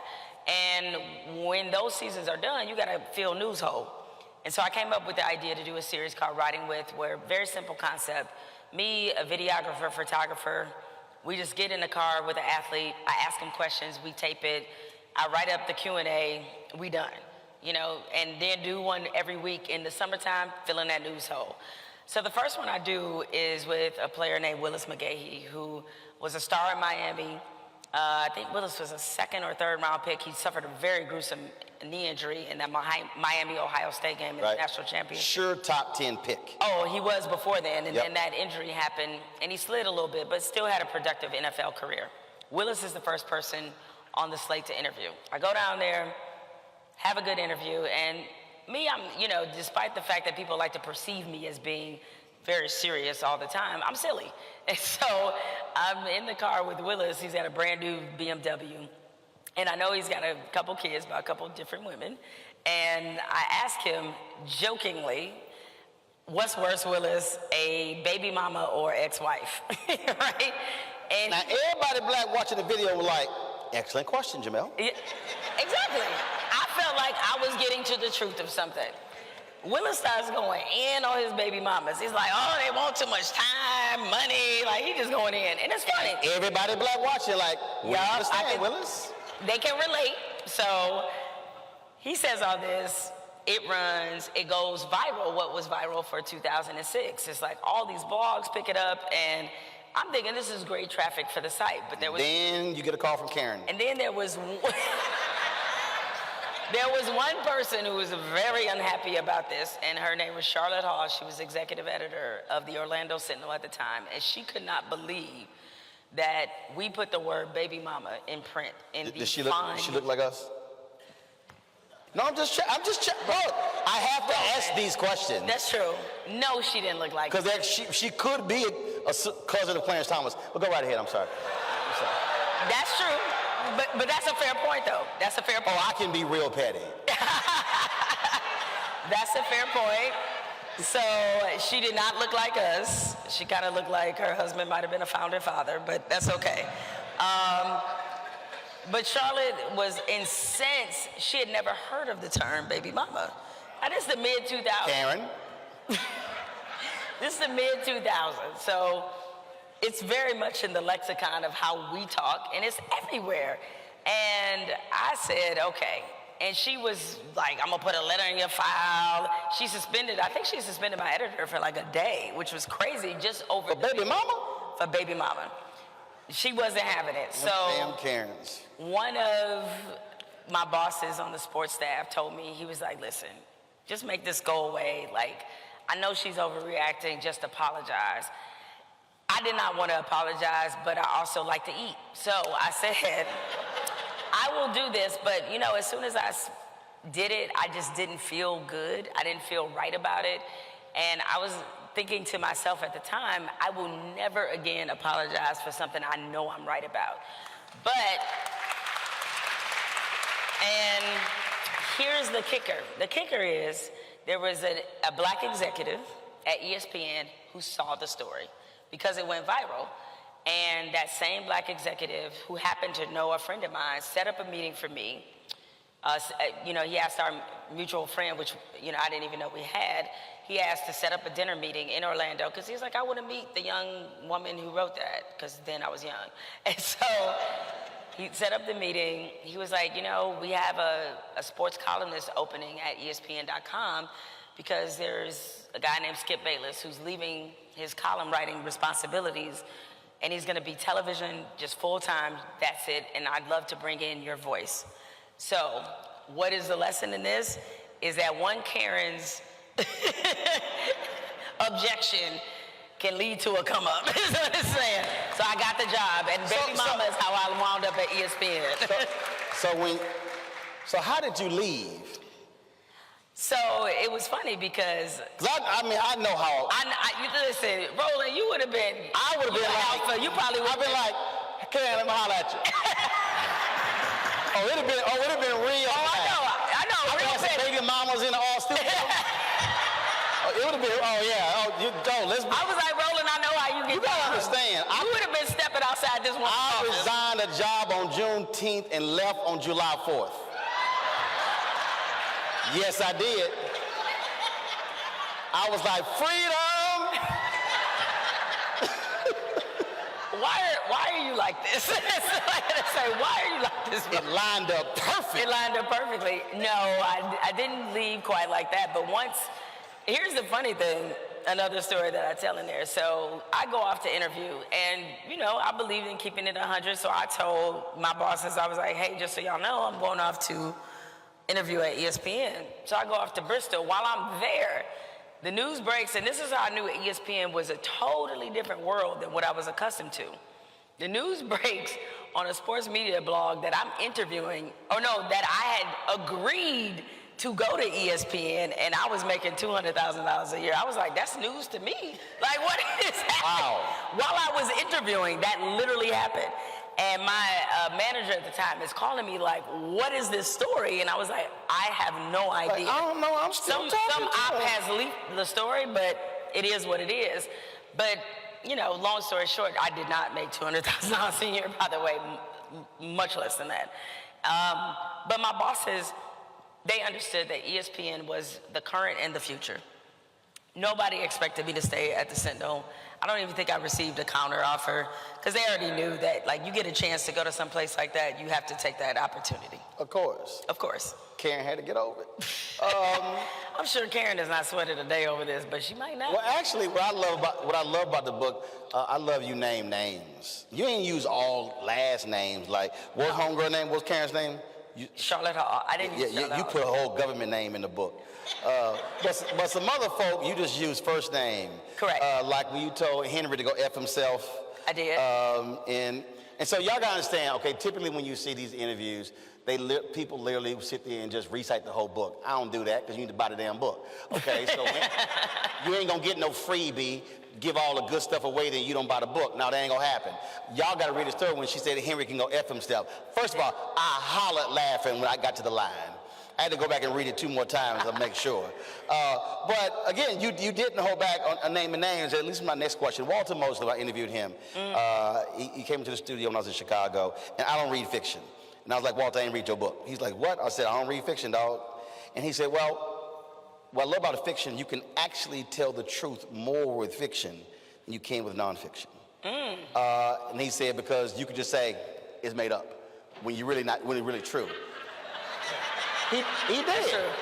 So when you were writing this, how did you, because you're very open about a whole bunch of stuff dealing with you, a lot of stuff with your mama and your grandmother. Yep. So how did you not self-censor? Or was there, or were there some things where you said, yeah, I'll put a lot, I can't put this? I pulled a couple punches. And the reason I did is because the thing about when you write a memoir and you're naming real people, though in this case, like you mentioned Henry, and then when I talked about my abortion, I purposely did not name, I gave him a different name. Because the one thing I wanted to be very careful and intentional about is, like, I'm not gonna tell someone else's story, especially if I don't know if they've actually told this story, right? And so, Henry, just so you all know, and I don't want to give away too much, as Roland said, because buy the book and read the book, but Henry was a married man that my mother was having a relationship with. And I don't know if he's still married or whatever. I'm not snitching. I don't know what his situation is. All I know is Except she said it was Henry who owned a bunch of buildings, who was a former professional football player. I was like, it's a lot damn, of people that own some buildings. Like, you unmasked like a mother. You never know, right? It was like he out there taking credit for me. You were like, oh, hell no. Well, the one thing I did tell about how awkward it was is when one of his relatives reached out to me on Facebook, and I was like, your dad clearly has not, oh dang, I said who it was. I mean, anyway, they clearly have not said how they know me, but okay, anyway. It's a story for Bravo, right? I say all this to say is that the difference with a memoir is that you're writing about real people, and you have to think about what do these relationships look like after this book is done. Right. And so the one I was most, or the two I was most sensitive to were my mother, obviously, and to my husband, right? And because I certainly wanted to make sure that there was nothing in there that he didn't know, nothing in there that he was surprised by. Because certainly you could tell about your past and stories, but you may not go into the same detail that you would in a book. I pull a couple of punches. Well, or you just might not think about, do these details matter or not? You're just giving them the gist of it. So I wanted to be very cognizant of that part. But I also know, and thinking as someone who's a reader, thinking as somebody who's a journalist, and you know how much transparency is really the foundation of our profession, what would I look like considering the type of journalist I try to be, being inauthentic with the audience? So I was just gonna lay it all out there and let everybody make their own decisions and let the material do what it was supposed to do. What I wasn't gonna do is cheat people out of understanding the full scope of who I was. Because how many celebrity memoirs do you read, if you want to put me in that category, where you have the sense that they're not telling you everything? I didn't want people to leave with that when they read this book. Absolutely, absolutely. Which I think is important because you're right, authenticity, I mean, that's actually what makes, what the audience actually wants today, craves today, and unfortunately we have a lot of folks who don't actually do that. Looking at the things that you did talk about and growing up, how you grew up, you know, moving different places, what your mother experienced as well, you really deal with that trauma and that pain and how it still is present today, and how a lot of folk don't take the time to really sit down and go through, okay, what did I actually go through and how is that having an impact on me today? Talk about why that is so critical, to understand your past, have a better understanding of who you are in the present and how you can be a better person in the future. I mean, it's just like history, right? Is that the way you don't repeat it is if you actually know what happened and you understand why it happened. And a lot of us in this room are dealing with generational trauma. The only way it can be broken, I believe, is if you're very open about what that trauma is, about what's happened in your family or in your relationship, those dynamics. You have to be honest about what's going on. And once you are honest about it, you can actually address it. And we know, as in our community, what's one of the cardinal rules that we heard growing up, Roland? It was, what happens in this house stays in this house, right? Sometimes, actually not even sometimes, a lot of times, it's not good for it to stay in the house. And considering the amount of sexual abuse trauma that my mother suffered, the issues my grandmother had and other people in my family I talk about, if they had just been able to surface this in a way that they could deal with it, it would have impacted generations in our family. They didn't do that. And because of that, there was a scar and a through line that went from my grandmother to my mother right to me, because of the inability to address these horrors that happened. Like I met a woman one day, and her mother was on her deathbed, and her mother told her that she had dealt with depression her whole life. And her daughter was like, why in the hell didn't you say anything? She says, here I am in my 50s, and I've been dealing with this crap my entire life, and you never said a word. And she said, well, I just kept it to myself. And she said, all of these years, I've been trying to figure out what is wrong with me. And she was angry. Just like we've had, look, that in a lot of our families, folks who have had illnesses don't say anything, and then it shows up later. In fact, I was Deion Sanders. Yeah. When he had his leg surgery. Correct. Deion almost checked out because of blood clots.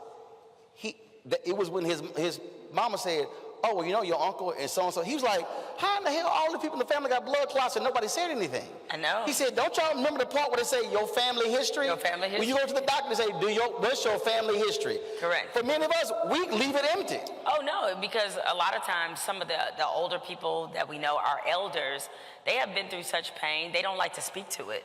And that's why one of the things I want you all to take away from reading this book is, while your people are here, ask them about their lives, even if it makes them wildly uncomfortable. And as I was writing this, of the many thoughts that I had, one of them was that how much I really miss my grandmother. My grandmother was born in 1929. I don't think I ever asked her what it was like to grow up in segregation. I don't think I ever asked her about, she told me some stories about what it was like to grow up in Kentucky. And she went from Kentucky to West Virginia, and eventually the family moved to Detroit and settled in a city just outside of Detroit called Ecorse. But I never asked her about that pathway. A grandmother who, by the way, you're right, was brilliant. Brilliant. she was a G, you know, she was a big mama, you know. And so the thing is that it was so much I didn't know. I mean, her mother, whose middle name, whose first name I have as a middle name, this made me so curious going through this journey with writing this book that, of course, I went to Ancestry. I'm looking up documents. I did not know my great-grandmother was married at 15. I had no idea. And that made me understand why when my grandmother lost her mother when she was a teenager, some of the emotional trauma she was carrying because she was still grieving and she didn't know it. Or she knew it, but there was just no time for it.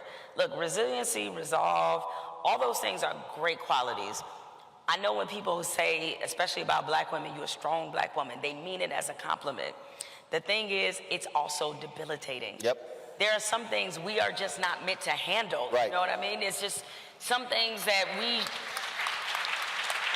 shouldn't have to absorb, but we're told this time and time again. We're lauded for our strength of getting through things. Sometimes we need to sit in things and actually heal from it. I say on my show a lot, I'm sick and tired of having, and I've had this conversation within the context of HBCUs, of our black organizations. I said, I'm tired of having surviving conversations.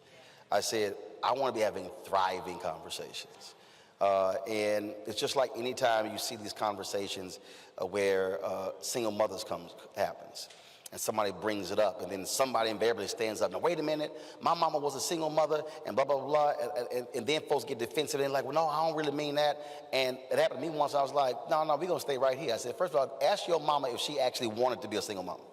Exactly. I said, you can stand here and talk to me all how your mama was strong. I said, I ain't met, there are very few people who have made a proactive decision, I want to raise a child alone. This life. Right. I said, you can talk about how strong she was. I guarantee you, there's some times when she was in that damn room crying and in pain. I said, we got to stop sitting here letting that become the norm and deal with the reality of that ain't easy. Yeah, I'm glad you said that, Roland, because I do think that for black women especially, being resilient, fighting through, taking whatever punishment people decide to give us has become the norm. That we're not defined by what we achieve, we're defined by what we withstand. And there's a difference in that. And I just realized that, you know, with all the resiliency the women in my family have had, there was so much pain there, and I wanted to be an active part in just stopping that. Like, we got to turn the page on this. We have to be different with how we handle these things. So that was, you know, to go back to something you asked me a couple questions ago, that was a big driving force behind writing this. One of the things that I want to get into is the notion of fun. There are people out there who have this assumption that when you're a journalist and you're covering these major issues that, you know, you have to do this here. And I remember we were at, I guess this was NABJ, may have been in Miami. You and I were twerking on stage. Time out. This how rumors get started, Roland. We were dancing on stage. We were dancing. We were not twerking. You know why I know? Because I can't twerk. Well, no. I didn't say you were twerking well. I didn't say you were twerking well. I just said you were twerking. I mean, there are levels to twerking. There's bad twerking, good twerking, great twerking. I didn't want to sign one. I just said you were twerking. Listen, I'm literally Whitney Houston. I'm the black girl with no rhythm. That is me, okay?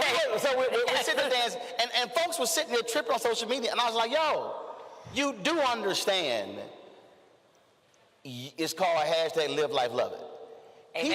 People act as if you have to be just locked in this persona that you cannot have fun. I keep telling y'all, you got one life. You got to live this thing. Yeah. It ain't all work. No, well, actually, I thought what you were going to say is 2018 NABJ when I was Journalist of the Year. By the way, an award Roland won before and he's one of the OGs of NABJ. And so I remember us being on stage in Detroit as well. Roland, you always on stage. That's what the common denominator is. Hey, look. Everybody ain't got swagger. Some folk got to be on stage. Some people got to be down there. if Roland is on the stage at NABJ, you know the party is really jumping. And so we had a blast. But you know, I've told people this before, is that I know people have seen me in a very serious light. They are looking at, you know, the Donald Trump thing and all that other kind of stuff. But I'm like, I mean, I like to have fun. Like, turn up. I like to turn up. Like, I do a lot of the same things that a lot of other people do.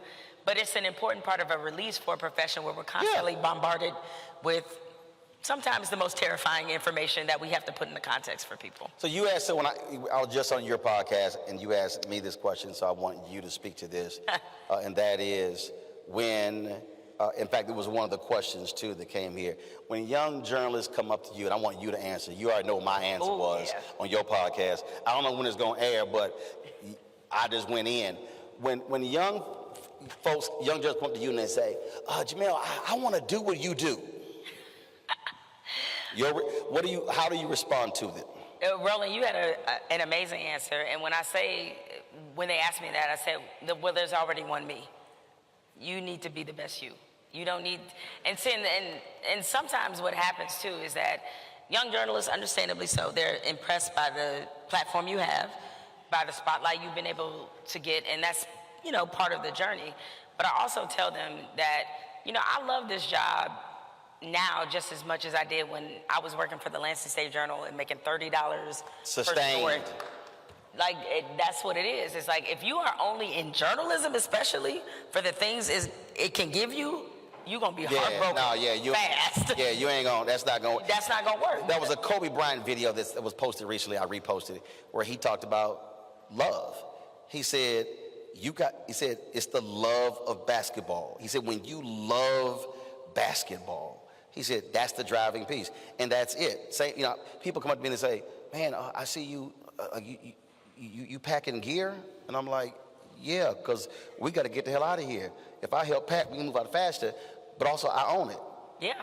But the thing is, when you love your craft, you want that shot. You want that, like you want to write that lead a certain way. That's the love. It ain't the money or being recognized in airports. Roland, you know this as well as I do.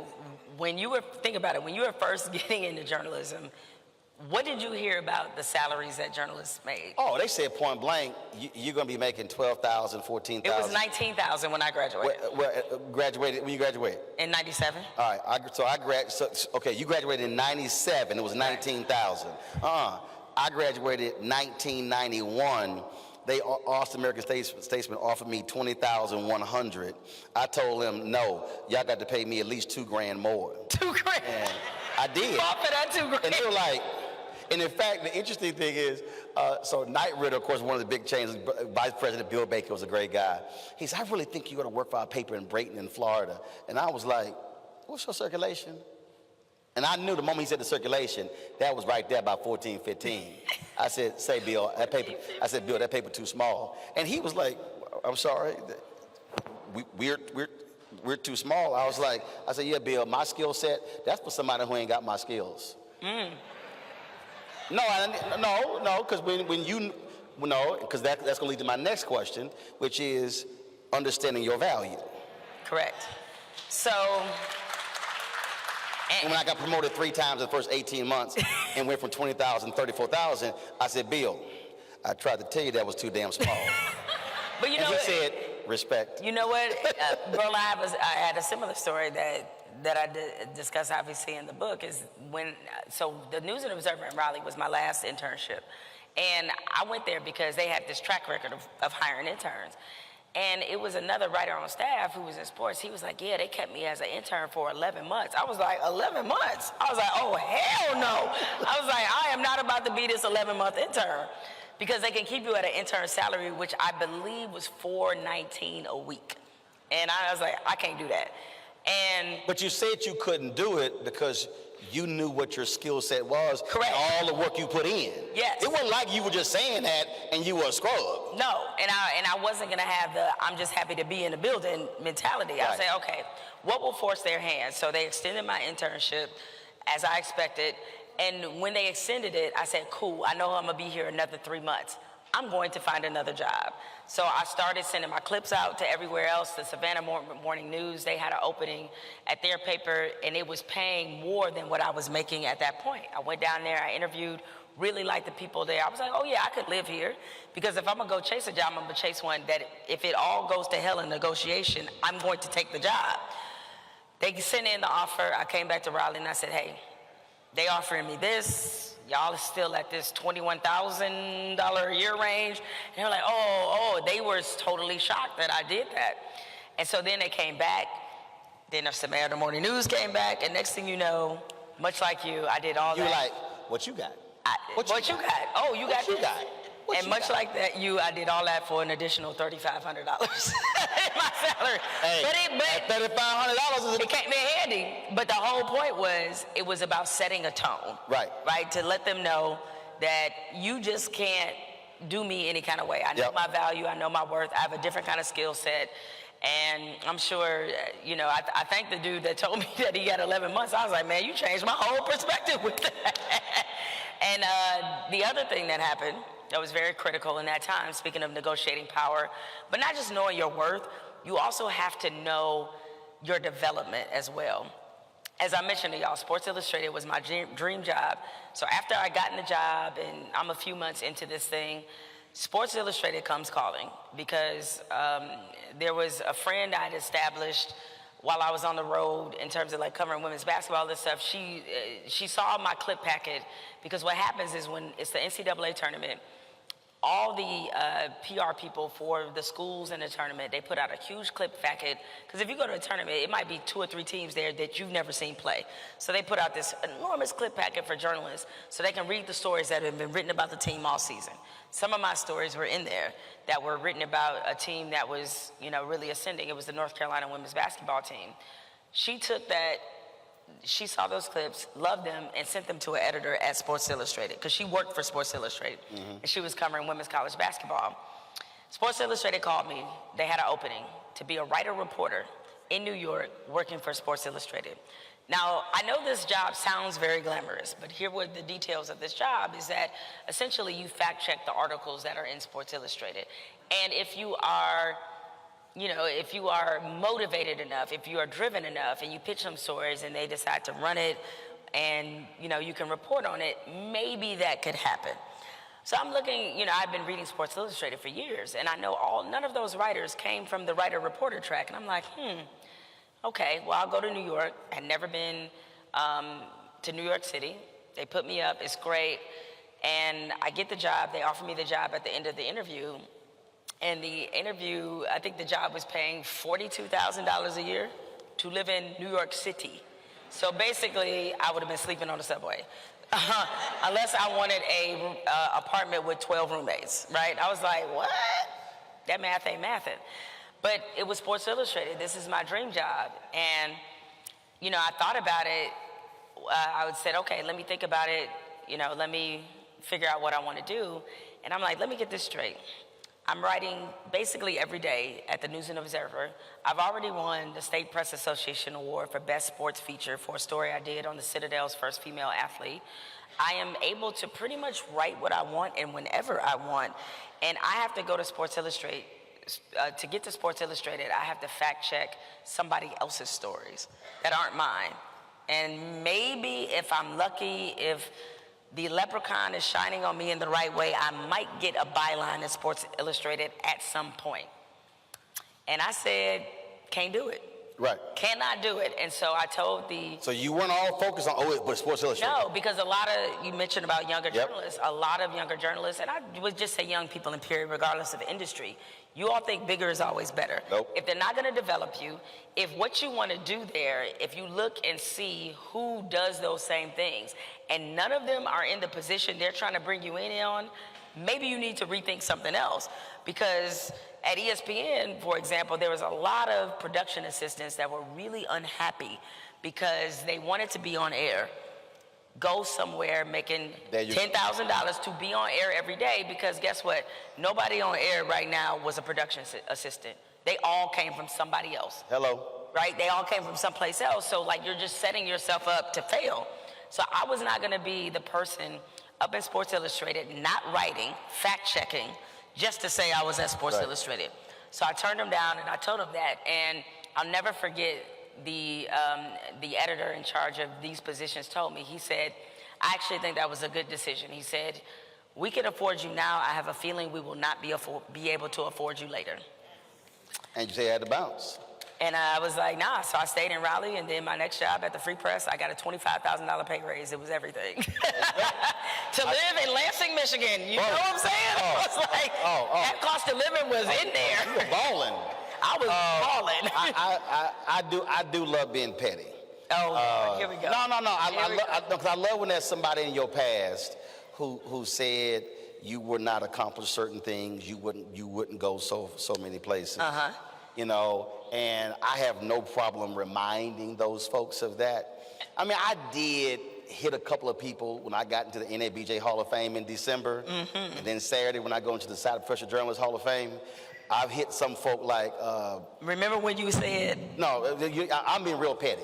So for you, but also it's a driving thing. If you want to understand the king of petty, watch Michael Jordan's Hall of Fame speech. Oh, yeah. People were mad. I was like, that's the kind of speech I'm talking about giving. So for you, is there one or two folk in your life where when you look at the stuff you're doing now with your podcast at The Atlantic and producing the stuff you're doing with LeBron, all different things, you sitting there going, I told you. So, I mean, here's the thing. There's going to be people like that littered throughout your career, but there are a couple people that, you know, I know that especially when I got my columnist job in Orlando, that they really hated on me and hated on me to my boss on top of that. They didn't even work at the Orlando Sentinel. But I'm a deeper level than petty because then the extra petty part of me can't even give you the acknowledgement that you did that. Because I know it would be oxygen to them, and I can't do it. So I want them breathing.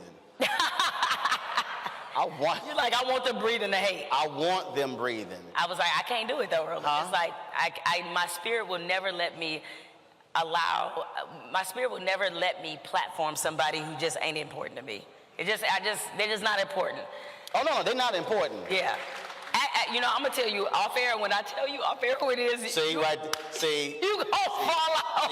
See, she nice. She nice. I named her. Every time I do something in my career, I want Jeff Braun watching. He named the first and the last. Roland, do you know his middle name? I mean, Jeff Braun was the news director at KBTX in Bryan College Station, Texas, and I was an intern, and they had a weekend sports anchor job open up. And remember, I went to communications high school, so I'm already far above. Straight up, one of his friends came to me and said, he will not hire black men. Came to me and told me that. I was like, ain't no hell I'm staying here.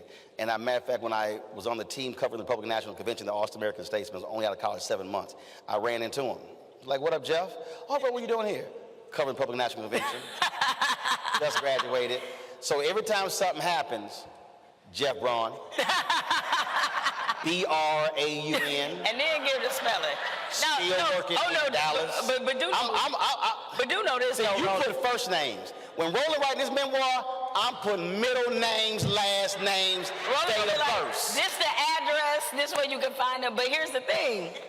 You know, I'm definitely one of those keep that same energy, right? So trust me when I tell you, if I saw this person in public, Roland, keep your location on because I might need bail money. Oh, ain't no problem. Just know that. If I see them in person, ain't no problem. It is on.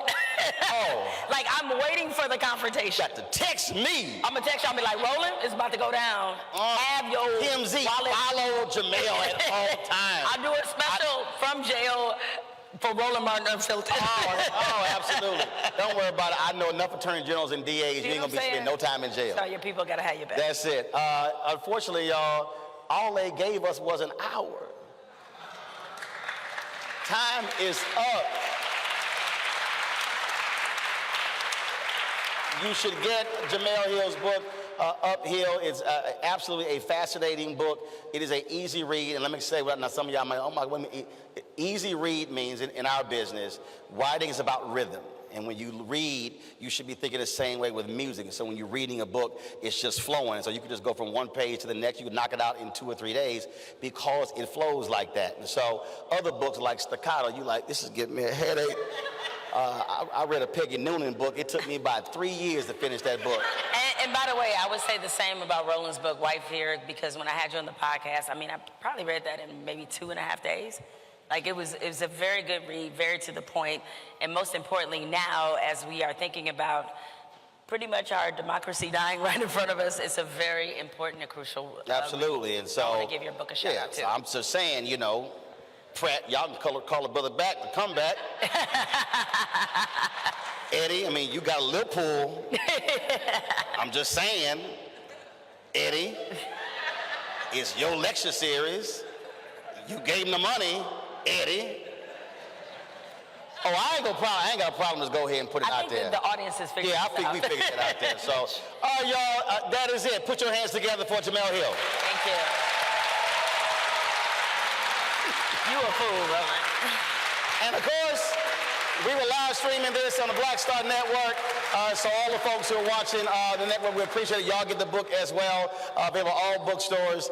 And then if you run into Jemele, she can sign your book, and hopefully she'll have that person who was tripping on her. Y'all can get that good video. Thanks a lot. I'll see y'all tomorrow.